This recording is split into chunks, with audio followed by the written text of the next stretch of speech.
Isih cilik diwulang ngaji, sok yen gedhe supaya ngerti.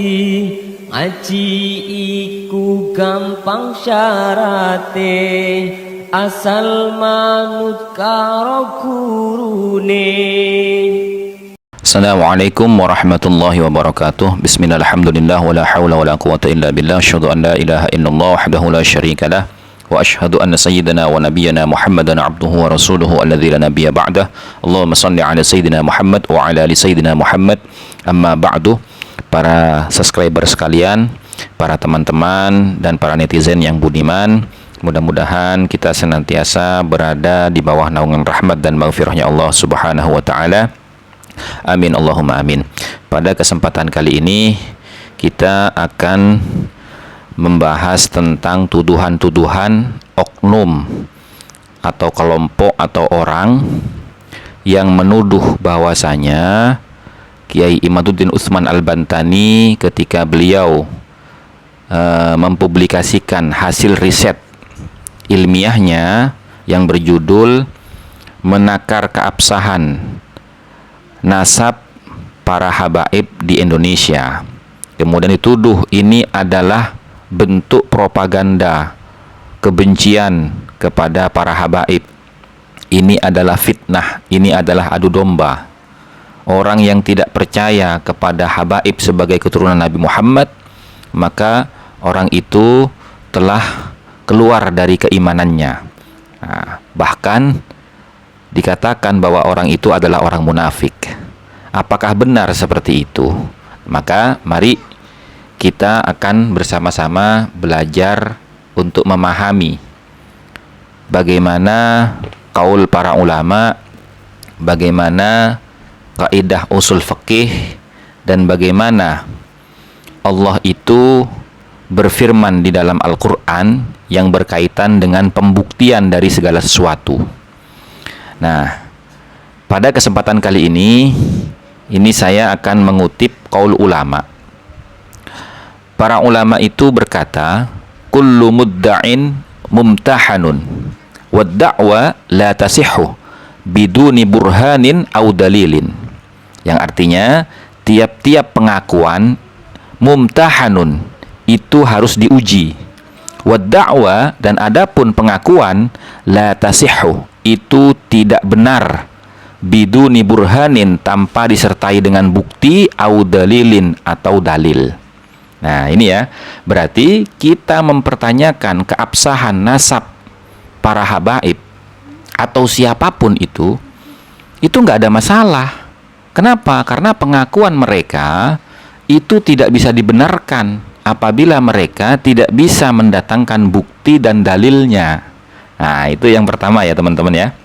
Nah kemudian Imam Jalaluddin As-Suyuti dalam kitab Al-Ashbah wan Nadhair itu beliau berkata, la yungkarul mukhtalafu fihi wa innama yungkarul mujma'u alaihi. Masalah yang masih diperselisihkan tidak boleh diingkari, dan yang harus diingkari itu adalah masalah yang sudah disepakati. Nah contohnya begini, keabsahan nasab para habaib ini bukan hanya dipertentangkan oleh Kiai Imad saja melalui riset ilmiahnya Kiai Imad, tapi ulama seluruh dunia itu banyak yang mempertentangkan nasabnya keluarga Ba'alwi. Ini nggak boleh diingkari, nggak boleh ditutupi dengan mengatakan bahwasanya nasabnya keluarga Ba'alwi itu adalah nasab yang paling sahih, catatan silsilahnya paling rapi. Itu nggak boleh, harus ada buktinya gitu loh ya.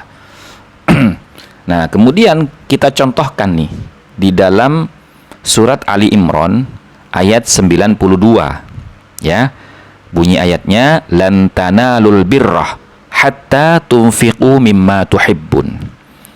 Kalian tidak akan pernah bisa mendapatkan kebaikan sehingga kalian itu menginfakkan sebagian dari apa yang kalian cintai.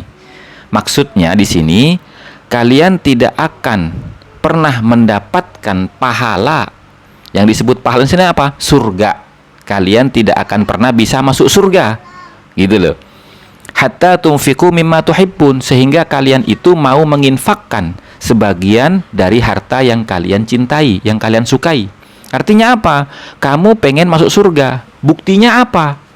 Kamu lebih cinta kepada akhirat, yakni surga, daripada dunia. Maka buktinya apa? Berani nggak kamu korbankan dunia kamu demi untuk menggapai kemaslahatan akhirat kamu di surga? Kan begitu. Nah, ini pembuktian. Kemudian di dalam surat Ali Imran ayat 31, Allah juga berfirman, "Qul in kuntum tuhibbunallah fattabi'uni yuhibbukumullah wa yaghfir lakum dzunubakum." Ila akhiril ayat, ya. Nah, ketika orang-orang kafir itu didakwahi oleh Nabi Muhammad SAW, beliau mengatakan, saya itu tidak menyembah berhala-berhala ini kecuali untuk mengekspresikan kecintaan saya kepada Allah, gitu loh. Nah, kemudian Allah berfirman kepada Nabi Muhammad, "Qul," katakan Muhammad kepada mereka, "in kuntum tuhibbunallah," kalau kalian betul-betul mencintai Allah, fattabi'uni, maka ikutilah aku, ikuti ajaranku, ikuti syariatku. Nah, yuhibbukumullah, maka Allah akan mencintai kalian. Wa yaghfir lakum dzunubakum, dan akan mengampuni dosa-dosa kalian. Nah, ini artinya kan pembuktian, karena orang kafir itu menyatakan bahwasanya saya tidak menyembah berhala ini kecuali untuk mengekspresikan rasa cinta saya kepada Allah. Maka buktikan kalau kamu betul-betul mencintai Allah, maka kamu harus ikut ajaran Nabi Muhammad. Kamu harus ikut syariatnya Nabi Muhammad. Kamu harus meneladani akhlaknya Nabi Muhammad. Maka Allah akan mencintai kamu dan akan mengampuni dosa-dosa kamu.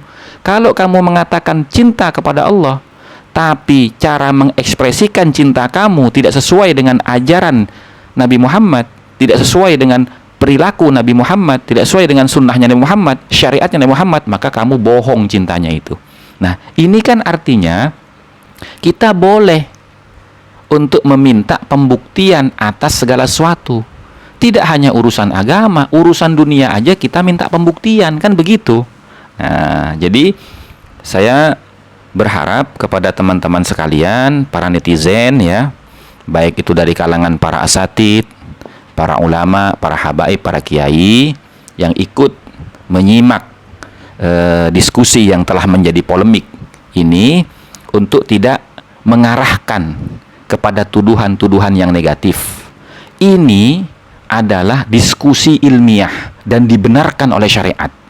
Ya, karena para ulama itu mengatakan wad-da'wa la tasihhu biduni burhanin aw dalilin.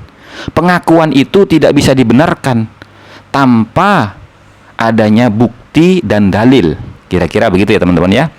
Nah, mudah-mudahan kita semua senantiasa berada di bawah naungan rahmat dan maghfirahnya Allah, dan senantiasa mendapatkan keberkahan syafaatnya Rasulullah SAW. Wabillahi taufiq wal hidayah. Walafu minkum. Wassalamualaikum warahmatullahi wabarakatuh.